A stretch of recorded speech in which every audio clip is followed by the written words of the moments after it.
Some people standing in a checkout line take only a few minutes to forget. Some people standing in that exact same checkout line for their whole lives can never forget. Thursday evening, at a Walmart store in the Pittsburgh area, south of Atlanta, a woman poured coins onto the counter.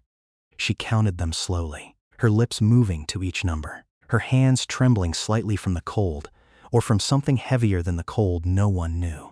The man standing right behind her wore a hoodie with a frayed collar, silently looking toward the conveyor belt. No one in the store knew who he was. No name tag, no bodyguard, no car parked outside in the lot revealed that that man possessed a fortune enough to buy out this entire block many times over. He did not look at her. He looked into the shopping cart, and for a fraction of a second, the whole store seemed to slow down around him. The sound of the barcode scanner, the sound of a child crying in the candy aisle, the sound of automatic doors opening and closing, all retreated far away, giving way to the only thing that was squeezing his chest. Not the coins, not the line of people growing longer behind, not her face trying to keep calm while her ears were turning red from embarrassment, but the thing that was not in that shopping cart. The woman turned to her little son standing close by, tightly gripping his mother's shirt hem, and softly said a sentence that she would hear again many more times before this story ended. "You eat first. Mom has already eaten." The man in the old frayed hoodie stood stunned, because 27 years ago, at a checkout counter, not much different from this one, another woman had also said that exact sentence, and that woman was his mother. Before finding out why just a shopping cart made such a powerful man stand stunned, stay with me until the end of this story, because the ending will make you look back from the beginning in a completely different way. If this channel is where you want to return to hear more stories like this, subscribe right now to not miss the next episode. Now then, let's rewind to a few hours earlier to understand why Angela Reeves was standing at that checkout counter with the last coins in her pocket. Angela Reeves woke up at 4:30 in the morning without needing an alarm clock. Her body had been used to this schedule for 3 years now, since the day she took her first shift at the central kitchen of a hospital in Atlanta. Her one-bedroom apartment was located on the second floor of an old block in the Pittsburgh area, south of the city. Rent $980 a month, taking up nearly 60% of the money she brought home. The living room window had a crack temporarily taped with clear tape since last winter. Angela had called the landlord 3 times. No one came to fix it. She worked in the hospital kitchen from 5:30 in the morning to 2 in the afternoon, standing for 8.5 hours by the steamer and the food tray assembly line, her hands in rubber gloves so much that the skin on her fingers peeled off in small patches. Hourly wage $14.50. After taxes, every week she brought home about $430, from 3 in the afternoon to 9 in the evening. 3 days a week, she cleaned offices for an insurance company in downtown. This job paid an extra $180 every week, enough to fill the gap that the main salary could never fill. Added up, every month Angela earned about $440. Rent took away $980. Utility bills averaged $210. Old car insurance, a 2011 Toyota Corolla with over 190 miles, consumed $95. The rest she had to divide for food, clothes for her 2 children, and whatever unexpected things happened, which for a family like Angela's, there was always something unexpected happening. Her oldest son, Micah, 8 years old, was in 3rd grade at an elementary school a 10-minute walk from home. Her youngest daughter, Nia, 4 years old, was sent to a state-subsidized daycare, the only place Angela could afford to pay for after calculating down to every single dollar. The father of the 2 children, Terrence, was serving a 5-year sentence in a state prison for armed robbery. When Nia was only 6 months old, Angela did not speak ill of him in front of the children. She only said that Dad was going far away for work, and let Micah grow up with that answer himself until he was old enough to understand the truth in his own way. Every evening, after her second shift, Angela picked up Micah from the neighbor's house, who watched him for free in exchange for Angela doing her laundry every weekend, then stopped by the daycare to pick up Nia 5 minutes before closing time. Every time was like that, and there was always a brief moment she feared that this time she would be late. Dinner was usually pasta with canned tomato sauce, or rice with fried eggs, the cheapest dishes that could feed full 2 growing stomachs. Angela usually ate last, sometimes ate nothing at all, only drinking a glass of water and saying that she had eaten at work. She did not apply for food stamps for herself, even though she was eligible. Every time she thought about filling out the application, she remembered the voice of her grandmother, who had raised Angela's mother alone in Baton Rouge many years ago. Our family does not hold out our hands to beg anyone. We can take care of ourselves. That saying, like an invisible inheritance, was passed down from grandmother to mother, from mother to Angela, the only piece of property her family could hand down to each other through many generations. Pride sometimes heavier than even a debt. Tuesday evening that week, after putting Naya to sleep, Angela sat at the kitchen table with a notebook and an old pocket calculator, adding and subtracting every line of the month's expenses. She needed $61 to buy supplementary textbooks for Micah, something the school announced parents must pay for themselves. She needed to replace a tire that had worn bare to the fabric inside, estimated at $85 for a used one, and Nia needed a new pair of shoes, because the old pair was so tight that her toes curled up inside. Angela looked at the final number in the notebook, still short $140 compared to what she needed in the next 2 weeks. And that was not even counting anything that might arise. A flu, a time the car broke down in the middle of the road, a week Naya got a fever and had to stay home from daycare, causing Angela to take unpaid time off from work.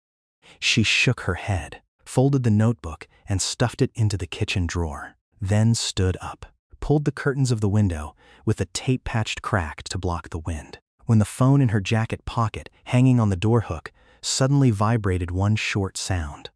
Thursday afternoon. Angela asked to leave 15 minutes early at the office cleaning job, making the excuse of having to pick up her child, even though she actually wanted to be in time to stop by Walmart before the customer service counter closed. She drove the old Corolla past 3 blocks, her hands still smelling of glass cleaner, parked in the farthest corner of the parking lot because that spot was always empty, then stepped into the store with the message still open on the phone, reading it over and over as if the words could disappear if she took her eyes off. The customer service counter had 2 people in line before her. Angela stood waiting, her heart beating faster than usual, allowing herself to think of $200 as something almost certain, enough to buy books for Micah, replace the tire, and still have a little left over for Nia's shoes. When it was her turn, she handed the phone to the employee. This person read the message, frowned, then shook their head. "We do not send this type of message. Ma'am, this seems to be a scam. Recently, there are many fake messages using the Walmart name." Angela stood still for a moment, feeling like someone had just pulled away the chair she was about to sit down on. She did not cry. She had learned a long time ago that crying did not solve anything in a line of people waiting behind, so she only nodded, thanked the employee, and turned away, walking with both hands tightly gripping her handbag straps. She stood in the middle of the store's main aisle for a while, not knowing whether to go home or to keep going, until realizing she had driven here, had lost 15 minutes of pay, and in the refrigerator at home there was only half a carton of milk and a few eggs left. Angela took a handbasket, did not take a shopping cart, because shopping carts make people buy more than necessary. That was what her mother had once taught, and started going through each aisle of shelves with the list already arranged in order of priority in her head. Milk first. 1 gallon whole milk, $3.48. She chose the carton closest to expiration because it was always a few cents cheaper, and she would use it all in the next few days. Eggs, 1 dozen, store's own brand, $2.79. Thin sliced sandwich bread, $1.98.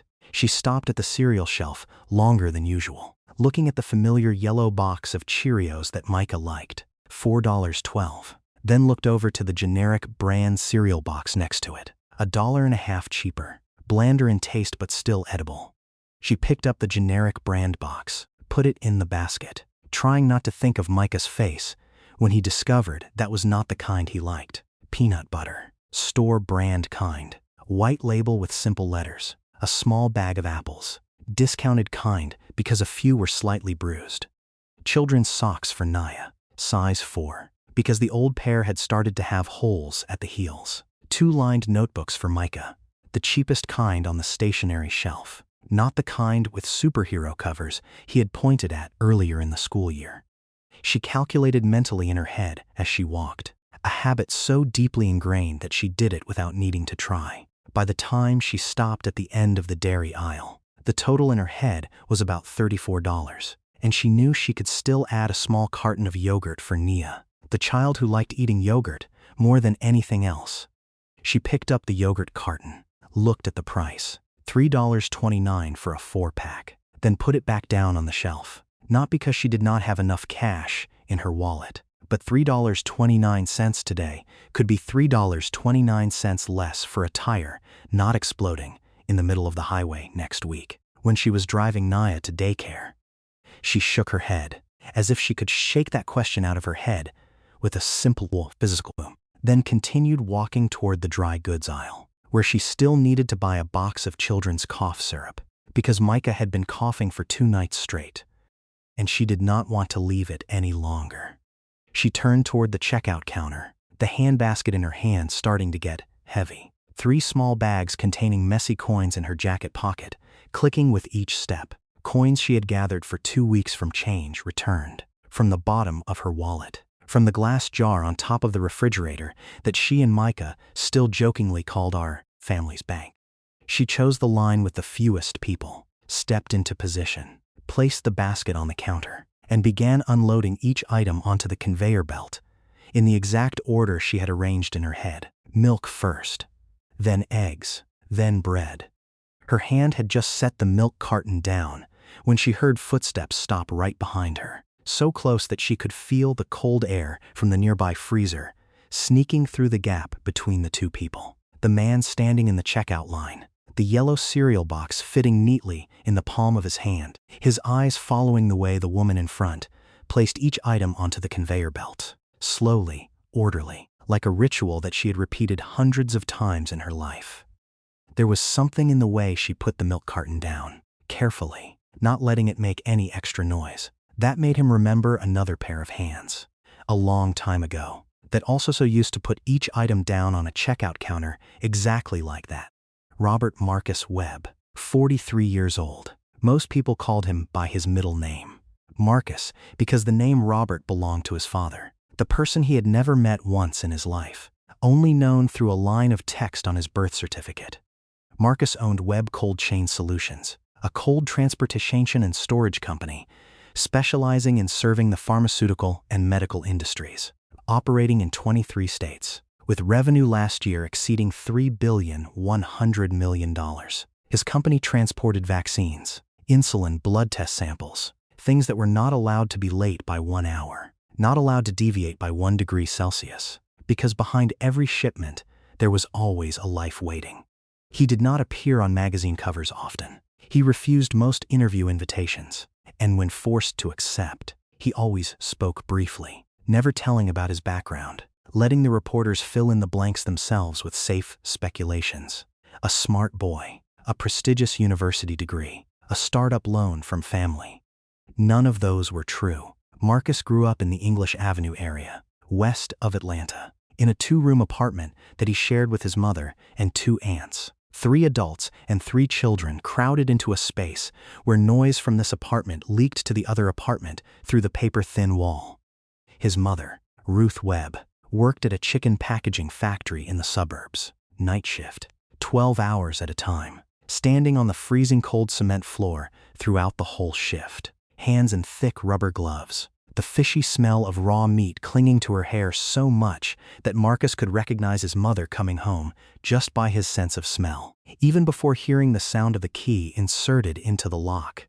She never complained. She only worked, came home, slept 3 hours, then left again, following a loop that Marcus growing up in it considered as a natural law of the universe. Just like the sun rising in the east, when Marcus was 16 years old, he got a part-time delivery job for a small transportation company near his home, driving an old truck carrying groceries for small stores in the area. He realized he had a strange ability, looking at a messy route and automatically rearranging it in his head so as to save time and gas the most. The old boss, an old man named Otis, already past 70, realized that even before Marcus realized it himself.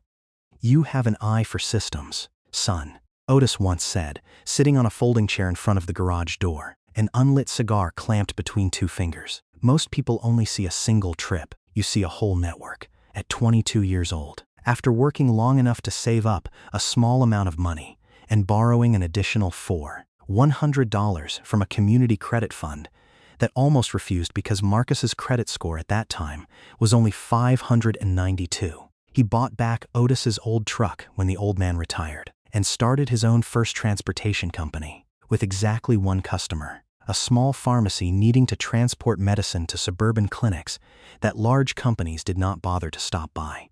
One customer became two. Two became a contract with a small hospital. That contract led to a larger contract, then a federal contract during an emergency vaccine distribution round many years later. The thing that took Webb Cold Chain Solutions from an unknown company to becoming the name that the largest pharmaceutical corporations in America trusted to entrust shipments that were not allowed to have errors. The boy who used to deliver groceries by a borrowed truck now owned a penthouse apartment looking over Piedmont Park, a watch collection that he rarely wore, and a bank account with numbers that he himself, even after many years, still sometimes looked at and felt like he was reading the information of a stranger. But there was one thing money could never buy back, even though Marcus had tried, more silently and persistently than anyone who knew him could imagine. Ruth Webb passed away the year Marcus was 26 years old, 2 years before the first federal contract took his company past the milestone of $100 million in revenue. She was 49 years old, collapsing right at the packaging assembly line during her night shift, a stroke that the doctor said might have silently accumulated from many years of untreated high blood pressure, because Ruth had never had health insurance good enough for periodic checkups, and she always said she did not have time to be sick. Marcus was not present when that happened. He was 3 hours of driving away, negotiating a distribution contract with a regional pharmacy chain. His phone left on silent mode in his vest pocket, and when he heard the voice message, his aunt left. The negotiation had been over for 40 minutes. He had always told himself that if the company grew fast enough, if he signed enough contracts, the day would soon come when he could say to his mother, "Quit your job. Let me take care of it. You do not need to stand at that assembly line for one more night." He had miscalculated by exactly 2 years. In the checkout line that evening, Marcus Webb stood with the yellow cereal box in his hand, watching the woman in front place each item onto the conveyor belt with the carefulness of someone who had learned how to love through numbers, and felt a certain door in his chest, the door he had tried to lock tight for 17 years, starting to creak open. After Ruth passed away, Marcus did not return to the English Avenue area for nearly 3 years. Not because he forgot. On the contrary, he remembered too clearly. Every cracked brick on the sidewalk, every streetlight blinking erratically, every smell of food wafting out from the apartment windows at dinner time, to the point that just thinking about that area, his chest tightened as if someone was pulling a rope tight around his ribs. He hired people to clean up his mother's old apartment, paid for a storage company to keep the belongings in a warehouse, and never returned himself to open those cardboard boxes. He told himself that he was too busy. The company was expanding into 8 new states. Every week had at least 3 flights, having no time for things belonging to the past. The truth was, he was scared that if he returned, if he stood in front of the door of the 2-room apartment where 4 adults and 3 children used to crowd, he would have to face the question that he avoided even more than avoiding any competitor in the cold crate transportation industry. Why were you 3 hours late, on the exact only night Mother needed you by her side?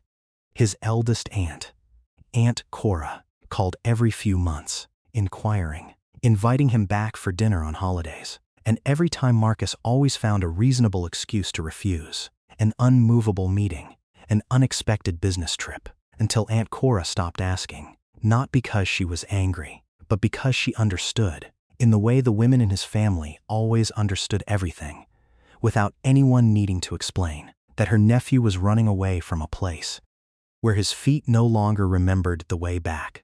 Marcus filled that void with work. He worked 14, 15 hours a day, not because the company needed him to work that much. His management team was already strong enough to operate smoothly without him supervising at night. But because every working hour was an hour, he did not have to sit still in the vast penthouse apartment, where the echo of silence was sometimes louder than any noise he had ever heard in English Avenue. He bought that penthouse apartment 3 years after Ruth passed away, a space with oak wood floors, floor-to-ceiling glass windows looking straight out to Piedmont Park, and a kitchen that he almost never used other than for brewing morning coffee.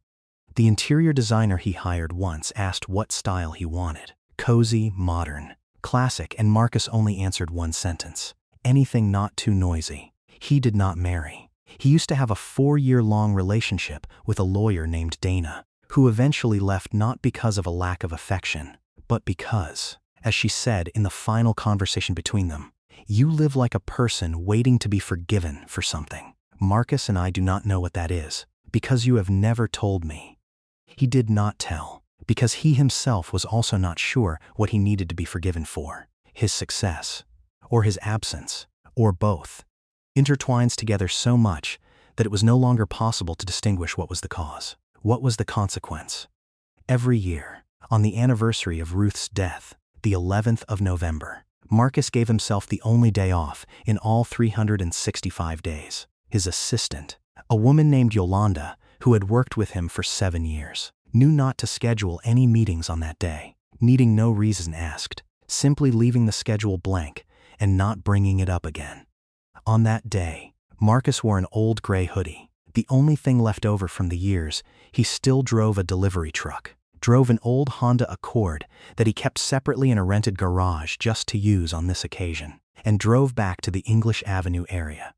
He stopped by the cemetery where Ruth was buried, a simple plot of land with a gray granite tombstone engraved with the words Ruth Ann Webb, beloved mother, and sat there, sometimes for an hour, talking to her about things he had never told anyone else, about the loneliness of living in an apartment worth an entire neighborhood where he grew up, about the feeling that every dollar he earned only made clearer the distance between the present and the night he was 3 hours late. After the cemetery, he usually stopped by the old area, walking along the streets he used to run and jump around when he was small, standing in front of the old apartment building that had now changed owners many times. And finally, almost always, he ended the afternoon at a large grocery store nearby, buying nothing, just walking through the aisles of shelves, looking at the family shopping, searching for something he never called by name even in his head. Perhaps he was searching for an image of his mother, coming back to life in some stranger, just to prove that what he had once witnessed, the silent sacrifice, the pride hidden behind a tired smile, was not something that had completely disappeared from the world, along with Ruth. This year, when stepping into the cereal aisle, his eyes skimmed over each box on the shelf until stopping at the exact familiar position, the yellow Cheerios box, the only kind Ruth used to buy because it was a few cents cheaper compared to other brands on the same shelf. Marcus reached his hand out, his fingers touching the freezing cold cardboard under the fluorescent light, holding that posture for a long time, as if lifting the cereal box off the shelf was a heavier decision than any $300 million contract he had ever signed. Then finally he pulled it down, placed it neatly in the palm of his hand, and turned around, walking toward the checkout counters that were brightly lit at the end of the store. Marcus stepped into the checkout line right after the woman in front had just put the milk carton down on the conveyor belt. He stood at a just enough distance from her, the Cheerios box still in his hand, his eyes naturally skimming in the direction she was looking, down to the shopping basket she had just lifted to unload the remaining items. He did not intend to look. That was just the reflex of a person used to standing in line, eyes absent-mindedly sweeping over what the person in front was buying, an unconscious habit that meant nothing. But then he realized he was counting. A generic brand cereal box, nearly $1.50, cheaper than the Cheerios kind she was holding. A bag of apples with a few slightly bruised ones, wearing a discount label. A dozen store brand eggs, children's socks size 4. 2 lined notebooks, the cheapest kind on the shelf. Marcus stopped his eyes there. There was nothing for her at all. He looked again, more slowly, like a person rereading a sentence for fear of misunderstanding the meaning. Milk, eggs, bread, white label peanut butter, discounted apples, children's socks, student notebooks. Everything, not missing a single item, was something for the 2 children standing next to her. No shampoo, no body wash, not a small chocolate bar, not a packet of coffee, not anything that a 30-year-old woman might want for herself after a long day. Marcus's hand tightened around the Cheerios box. The woman opened her jacket pocket, took out 3 small plastic bags containing coins, placed them on the counter surface with a dry clicking sound, then began opening each bag, pouring the coins out into small piles, her hands trembling slightly when touching the cold metal layer. The cashier, a middle-aged woman wearing glasses with a chain, began to count. The clack sound of each coin touching the counter surface echoed steadily, slowly, dragging out like a piece of music with no melody. The line of people behind Marcus began to grow longer. A man wearing a baseball cap sighed, rolling his eyes to look at his wristwatch. Another woman pulled out her phone, tapping her fingers on the screen with an ostentatious impatience. The woman in front did not raise her head. She stood with her back straight, her chin tilted up slightly, her eyes looking straight toward the front of the counter, while her coins were stacked into small piles on the table surface, under the gazes of waiting strangers. The son standing next to her, about 7 or 8 years old, tightly gripped his mother's jacket hem with his whole hand, his eyes not leaving her trembling hands. The boy said nothing. He only looked, with a silence much more mature compared to his age, then looked down at his own shoes. Marcus realized he was holding his breath, because 27 years ago, exactly at a checkout counter no different from this one, he had stood in the exact position of that boy, watching his mother pour coins out onto the table surface in that exact way, with the same silence, the same chin tilted up out of pride, the same trembling pair of hands trying to hide the trembling. The cashier read the total amount needing to be paid. The woman looked down at the finished counted coins on the counter, then looked back at the screen, and Marcus saw her shoulders slump slightly, a movement so small that almost no one else in the line noticed. She was short of money. She cast her eyes across the conveyor belt, stopping at the 2 student notebooks, her hands softly lifting as if intending to pull them out of the packed grocery bag. "No need, Mom," the little boy spoke up, his voice small but clear. "I do not need new notebooks." Marcus stood there, the Cheerios box in his hand, and felt his entire body freeze, as if someone had just pulled all the air out of his chest. He did not hear the sound of the barcode scanner anymore. He did not hear the sound of the man wearing the baseball cap, muttering behind his back. He only heard the boy's sentence, and beneath it, echoing from a place very far away, very old, the voice of his own 8-year-old self, standing in another supermarket, saying to his mother almost exactly that sentence. His hand, without needing to think, had begun moving forward, placing the Cheerios box down next to the items on the woman's conveyor belt. The cashier looked at the Cheerios box that had just been put down, then looked at Marcus, then looked back at Angela, not sure whether to calculate the 2 orders separately or combine them as one. Angela turned around, slowly, not startled, in the manner of someone who is too used to being stared at by strangers, only for no one to actually lend a hand to help. She looked at the man standing behind her back, frayed collar hoodie, no exposed watch, no smell of expensive perfume, just a man holding a cereal box and had just put it down next to her items as if it were the most normal thing in the world. "I do not need anyone's charity," she said, her voice even, not high, not low, but there was a thin layer of steel running beneath every word. She had said this sentence before, to social workers, to overly kind neighbors, to herself on nights she could not sleep. The sentence had been honed over many years to the point of being as smooth as a reflex. "I did not say it was charity," Marcus replied, his voice low, only enough for her and the cashier to hear. "My mother used to buy this exact kind of cereal, at a store exactly like this store. I just thought, perhaps I should finish the thing she used to do." Angela did not understand what that sentence meant, and her face showed it clearly. A confusion mixed with wariness, as if she was trying to find the trap hidden in these kind words. Because in her experience, kindness from strangers was rarely truly free. "You do not know me," she said. "You do not know anything about me at all." "That is right," Marcus said. "I do not know." That brief answer, with no justification, no effort to convince, made Angela pause for a second. She had prepared in advance to refute a lengthy explanation, a fake sympathetic story, but he offered nothing for her to refute at all. The man wearing the baseball cap behind spoke up, not patient anymore. "Excuse me, can you hurry up? The line is getting longer over there." Angela snapped back around. The feeling of embarrassment that had been smoldering ever since pouring the coins out onto the counter now flared up into a hot flush running down the back of her neck. She turned to the cashier. "Just calculate my items first. I can take care of it myself. You are still short $3.17. The cashier said softly, eyes glancing at the screen, then looking back at Angela, voice trying to remain neutral, but everyone could hear the sympathy in it. Angela reached her hand toward the 2 student notebooks on the conveyor belt, her fingers touching the thin paper covers, preparing to pull them out of the packed grocery bag, when Jaden lightly pulled her shirt hem once again. "Mom, I am telling the truth. I do not need new notebooks. The old notebook still has half a book left." Marcus looked at the boy, looked at the way the serious eyes of the child tried to shoulder a part of the burden that shouldn't belong to him. And something in him broke without any warning. A smoldering anger, not aimed at Angela, not aimed at anyone standing at this checkout counter, but aimed at the entire way this world operated, where an 8-year-old child had to learn how to sacrifice before he finished learning the multiplication table.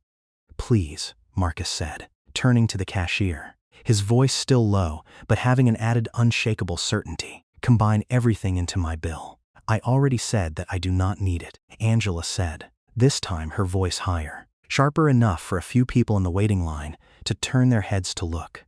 The whole checkout line had now gone silent in a different way. No longer an absent-minded impatience but a curious attention. People began looking straight at Angela and Marcus, no longer pretending to be busy with phones or wristwatches. Angela felt each pair of those eyes like fingers poking into her skin. She was used to the embarrassment of counting every coin in front of strangers. But this was a different kind of embarrassment, heavier, because now she was not only a poor person paying with loose change, she was also someone being publicly pitied by a strange man right in front of her 2 children. "You do not understand," she said, her voice trembling from trying to hold back. "You think you are kind, but you do not understand what you are doing to me." Marcus paused. "I am not trying to do anything to you at all. You only what?" Angela cut in, turning completely around to face him, her hands still tightly gripping the 2 student notebooks. "You only want to feel better about yourself tonight. You only want to go home and tell someone the story that you saved a poor mother at Walmart. My child is standing here. Do you know how long he will remember this moment? Remembering that his mother did not have enough money to pay for a cereal box, and a stranger had to step in and save her in front of a whole line of people." Marcus was silent.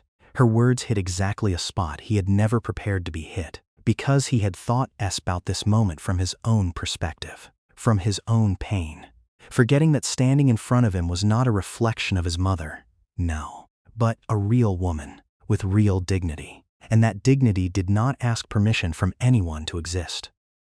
"You are right," he said, slowly. "I apologize." But Angela had turned away, shoving the 2 student notebooks back into the cashier's hands, her voice choking up. "Take these 2 out. Only calculate the rest." Miss Marcus took a step toward her. "Please let me." "Do not," Angela said, not looking at him, her eyes looking down at Jaden standing nearby, her hand placed on her son's shoulder like a shielding wall. "Do not say anything more. You have said enough." The cashier stood motionless between the 2 people, the 2 student notebooks still held suspended in her hands, not knowing where to put them, while behind, the waiting line of people had begun whispering to each other, a few gazes directed toward their phones, as if considering whether to record this scene or not. Micah stood still, his eyes shifting from his mother to the strange man, then back toward his mother, not understanding why the atmosphere around suddenly became so heavy just because of a cereal box. Marcus stepped back half a step, both hands hanging loose, the Cheerios box still lying on the conveyor belt between the two people, like a piece of evidence no one wanted to claim. He looked at Angela, looked at the way she tightly gripped her son's shoulder, and realized he had done exactly the thing he always told himself he would never do, turning kindness into a performance that made the recipient feel smaller instead of being lifted up. "I was wrong," he said, his voice no longer trying to convince, only bare honesty left. "I should not have done that in front of everyone. You have the right to be angry." Angela did not answer immediately. She stood there, her breathing still rapid, looking down at the finished counted coins scattered on the counter surface, the metallic glint sparkling under the fluorescent light like a public proof for everything she had tried to hide throughout many years. "I am not angry because you paid," she said finally, her voice having softened a bit, more tired than angry. "I am angry because you did that as if I were a math problem you needed to solve, as if seeing me miserable was enough for you to understand me." "I do not think I understand you," Marcus said. "I only saw a thing I once saw a very long time ago, and I could not hold back." The cashier, still standing between the two people with the two student notebooks in her hands, softly cleared her throat. "Excuse me, you two, the line is," she did not finish the sentence, only casting her eyes toward the line of people behind crowding near the entrance doors. Angela turned to her, then looked down at Micah, who was looking up, waiting, his serious eyes not leaving his mother's face, as if trying to read how this situation would end. "Just calculate my part first," Angela said to the cashier, her voice calm again, her hand reaching for the last remaining bag of coins in her jacket, her fingers still trembling exactly like at the beginning. The cashier recounted the coins Angela had just poured out, added to what was already on the counter, then typed a few numbers into the cash register, eyes glancing at the screen one more time, as if to make sure she did not calculate wrongly. "You are still short $2.50, she said, her voice lowering, not because she wanted to hide it from anyone, but because she had stood behind this counter long enough to know when a sentence needed to be spoken softly. Angela looked down at her two empty hands, no other coin bags left to open, no folded bills left in her wallet, except the money she had calculated separately for the tire. She stood there for a second, long enough for Micah to feel the silence dragging out longer than usual, and the boy lightly pulled his mother's shirt hem again, saying nothing this time, only looking. Marcus did not step forward. He stood exactly in place, silent, waiting, letting her be the person to decide what happened next. Because he had learned, just a few minutes before, that there were doors that should only be opened when the person standing inside turned the knob themselves. "I can pay that missing part," he said, his voice more careful than before, "not because you need it, but because I am standing here, and I have it in my pocket. You can consider it as me lending you $2.50, if that makes you feel better." Angela looked at him. There was something in the way he rephrased the offer, not like a favor bestowed down, but like a small loan between two equal people, that made the wall inside her softly crack a thin line. "You do not need to say that," she said, but her voice was no longer as sharp as before. "I know," Marcus replied. "I still want to say it." The cashier stood waiting, her fingers suspended over the cash register keyboard, her eyes moving between the two people as if watching a match where she did not know who would yield first. Angela breathed out a long breath, her shoulders slumped down, not out of surrender, but out of exhaustion, the kind of exhaustion that had accumulated throughout many years now. Finally finding a small gap to escape outside. "All right," she said, "but only $2.50. Not the whole bill." Marcus nodded, pulled out his wallet, handed the cashier a $5 bill, saying nothing more about the change, letting her decide for herself where to put it. Micah watched that scene unfold, then looked up at his mother, a question clearly appearing on his tender face that he did not have enough words to ask out loud, while Angela only softly nodded to her child, like a tacit promise that everything was still fine, even though she herself was not entirely sure that was the truth. The cashier packed the last bags of groceries, pushed them across the counter surface, and Angela began placing them into her handbasket, a familiar, mechanical movement, as if her body knew what to do even when her mind was still processing what had just happened. "Thank you," she said, not looking straight at Marcus. Her eyes still focused on packing the grocery bags, but the words spoken were more sincere than any polite thank you sentence she had ever uttered in her life. "I apologize for earlier," Marcus said. "About the way I did that." Angela looked up, looked at him for a moment, evaluating, as if considering whether to believe this apology or not. Then she said, her voice slow, "You said your mother used to buy this cereal at this store." Marcus nodded. "A very long time ago." "Is she?" Angela hesitated, not sure if she had the right to ask this question. "Is she still alive?" "No," Marcus said, "only one word." But in it contained a whole long story that he had never told anyone except on afternoons alone by the tombstone. Angela was silent for a moment. Then she lifted the basket of groceries, called Micah closer, and when she had taken a few steps toward the exit door, she stopped, turning her head to look at Marcus one last time. "I do not know who you are," she said, "but I hope she is grateful to see her son still remembering her in this way." The cashier, still standing there, observing the entire moment, softly reached her hand to wipe the corner of her eye with her sleeve, then turned to call next customer with a voice that had returned to normal, as if the store had never paused during the past few minutes. Marcus stood there, watching the silhouette of Angela and the two children gradually fading toward the automatic doors, and in his jacket pocket, his fingers unconsciously touched the phone, his thumb swiping across the lock screen without pressing to open. Marcus did not follow Angela out to the parking lot that evening. He stood back in the store, looking through the glass of the automatic doors until her old car, a silver sedan already faded by sun and rain, rolled out of the parking lot and merged into the stream of cars on the avenue. He did not ask for her phone number. He did not ask for her full name. But when stepping out to the parking lot, he stood for a moment, looking in the direction the car had just turned, and memorized the license plate in his head, a habit from many years of running a transportation company where every small detail could be a clue to a larger problem. That evening, in the penthouse apartment looking over Piedmont Park, Marcus sat in front of the computer, a cold cup of coffee by his side, and called Yolanda even though it was nearly 10 o'clock at night.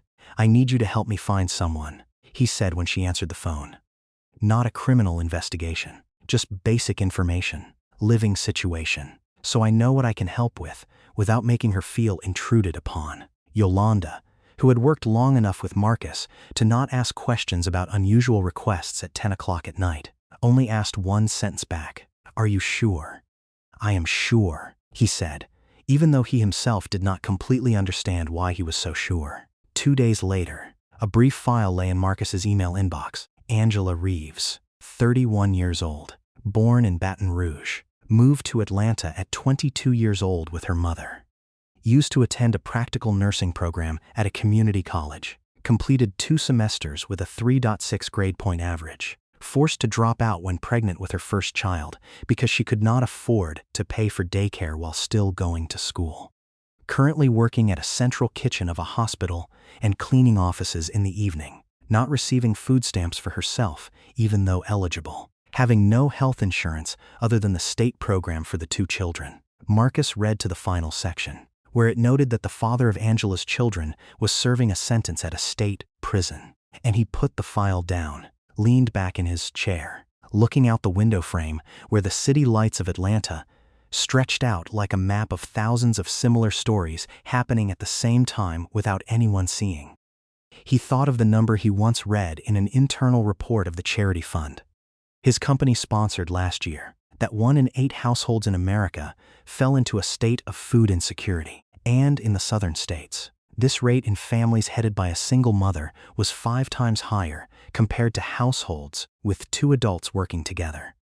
He did not call Angela immediately. Instead, he called an old friend, the admissions director at the exact community college where Angela used to attend, asking about a scholarship program for adult learners returning to school after an interruption, a thing that Marcus's company had silently partially sponsored over the past 3 years, which he himself also rarely paid attention to the operational details. The program still has budget for this year, the friend said over the phone, but we always lack applicants. Not because no one is eligible, but because the majority of those who are eligible do not know this program exists. That sentence stayed in Marcus's head throughout that night, tossing and turning like a pebble stuck in a shoe.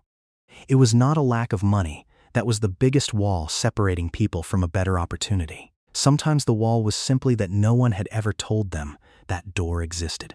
The next morning, Marcus drove the old Honda Accord, not the company car, back to the area near where Angela lived, just to stand from afar, looking at the apartment building where she and her 2 children stayed, considering how he should approach her a second time without repeating the mistake of the previous evening, not turning kindness into a performance that made her feel small. He stood on the other side of the street, hands stuffed in his jacket pockets, looking up at the second-floor window with a crack temporarily patched with clear tape. And in his head, that image overlapped with another image, very old, another window, another building, not far away geographically but immensely far away in terms of time. Marcus did not stand on the other side of the street for too long. He crossed, knocked on the door of the second-floor apartment, and when Angela opened the door, a look of wariness immediately returned to her face. "Are you following me?" she asked, her hand still holding the door, cracked open just enough. "No," Marcus said. "I only found the address through the license plate. I know that sounds very suspicious, and I apologize for doing that. I did not come to give money. I found out the community college where you used to attend has a scholarship program for people returning to school after an interruption. You are eligible. You have always been eligible. It is just that no one told you." Angela stood still, her hand still placed on the door. "Why are you doing this?" "Because my mother also used to be eligible for very many things," Marcus said, "and no one ever told her. I do not want that to repeat again if I can prevent it." She did not answer immediately. She looked at him for a long time, then looked down at Micah, who was standing huddled behind his mother's legs, curiously peeking out the door. "I will apply myself," she said finally. "I will not accept your money, but if you point the way, I will walk myself." "That is enough," Marcus said. 16 months later, in a small hall at that exact school, Angela Reeves stood on the podium, wearing a navy blue graduation gown that she had ironed flat since 5 in the morning, holding in her hand the practical nursing diploma that she had left unfinished 7 years ago. Micah sat in the front row, now 9 years old, white shirt neatly buttoned up, clapping louder than anyone else in the auditorium. When his mother's name was called out, Nia, 5 years old, sat on the lap of an elderly neighbor named Mrs. Odessa, who had volunteered to watch the 2 children every evening Angela went to school, holding a teddy bear in her hand, waving it to the clapping rhythm of everyone around. Marcus sat in the 4th row, no watch, no suit, just a simple shirt. No one in the auditorium recognized that the man sitting quietly ran a multi-billion-dollar company. Throughout the past 16 months, he had never stepped into a classroom with Angela, had never interfered with how she managed her time among work, children, and homework. He only called every 2 weeks, inquiring briefly, and let her walk on her own feet. After the ceremony, when the crowd had thinned out, Angela found Marcus standing near the exit door, and she walked over, holding a small white envelope in her hand. "This is for you," she said, holding it out. Marcus opened the envelope. Inside was $2.50, the exact amount, along with a handwritten piece of paper, for the next mother who does not have enough money to pay the entire bill. He stood silently for a moment, his throat choking up, not because of the money, but because of the way Angela had turned the most embarrassing moment of her life into something she could hand back to others. "Thank you," he said, his voice going hoarse. "No," Angela shook her head, smiling. "Thank you for not leaving after I scolded you right in the middle of Walmart." Micah ran over, pulling Marcus's sleeve. "Sir, my mom said tonight you must eat dinner with my family. My mom already cooked." Marcus looked at Angela. Angela only shrugged. "You eat first. I have already eaten." That sentence, the sentence that 27 years ago had caused an 8-year-old boy to grow up in an obsession that never subsided, was now uttered with a real smile. A small joke between two people who had gone far enough to turn pain into familiarity. Marcus burst out laughing. A real laugh. A laugh he had lost for so long that he had forgotten how it felt. "Not this time," he said. "This time both of us will eat together." Angela was not saved by pity. She was seen, at the exact moment she needed to be seen the most. And that was enough to open a door she had thought closed forever from 7 years ago. This story is fictional, but the numbers behind it are not. In America, 1 in 8 households falls into a state of food insecurity, and this rate is 5 times higher in single-mother families. Many scholarship programs for adults returning to school still have unused budgets every year, simply because no one tells the people who need to know that those programs exist. If you know someone who is silently shouldering everything alone, saying, "I have already eaten," while their stomach is still hungry, do not just look, then step past. Sometimes, what a person needs is not money, but just someone stopping long enough to realize they exist. Thank you everyone for watching up to here. If this story touched you, please subscribe to the channel and share it with someone who needs to hear it. See you again in the next story.